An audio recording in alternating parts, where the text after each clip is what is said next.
क्या असम के मुख्यमंत्री हेमंत बिस्वा शर्मा गिरफ्तार होने वाले हैं? क्या चुनाव से ठीक पहले उनकी उम्मीदवारी रद्द कर दी जाएगी? 52,000 करोड़ का वो काला सच क्या है जिसने रातों रात देश की राजनीति में भूचाल ला दिया है?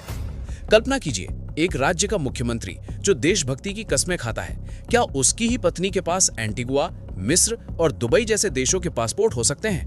क्या असम की जनता को धोखा देकर विदेश भागने की तैयारी चल रही है? आज जो दस्तावेज और सबूत हम आपको इस वीडियो में दिखाने जा रहे हैं, वो सिर्फ एक राजनीतिक आरोप नहीं है, बल्कि वो एक ऐसा ज्वालामुखी है जो पूरी की पूरी सत्ता को राख कर सकते हैं।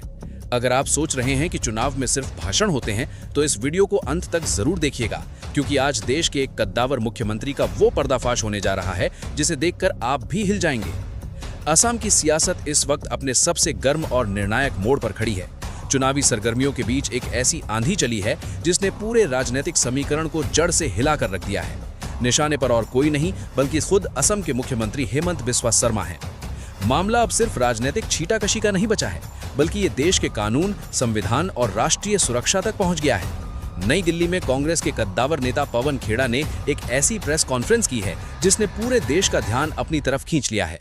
पवन खेड़ा ने मीडिया के सामने दस्तावेजों का एक ऐसा पुलिंदा खोला जिसे देखकर हर कोई सन्न रह गया। तस्वीरों और पुख्ता सबूतों के हवाले से ये बड़ा दावा किया गया है कि असम के मुख्यमंत्री की पत्नी रिनिकी भुइयां शर्मा के पास एक नहीं, दो नहीं, बल्कि कई विदेशी पासपोर्ट मौजूद हैं।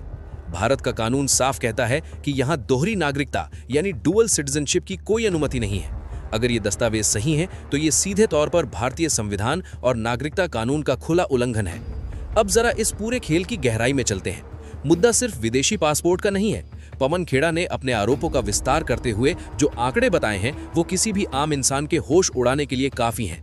दावा किया गया है कि अमेरिका के टैक्स हेवन कहे जाने वाले क्षेत्रों में लगभग 52,000 करोड़ रुपए का भारी भरकम निवेश किया गया है। जी हाँ, आपने बिल्कुल सही सुना, 52,000 करोड़ रुपए।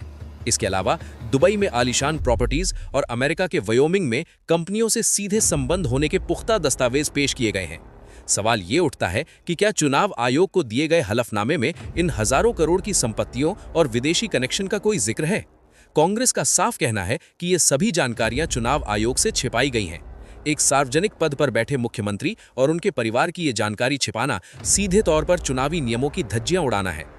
मामले की गंभीरता को देखते हुए कांग्रेस ने अब आर पार की लड़ाई का ऐलान कर दिया है। कांग्रेस पार्टी ने चुनाव आयोग का दरवाजा खटखटाया है। उनकी मांगे बहुत स्पष्ट और बेहद सख्त है।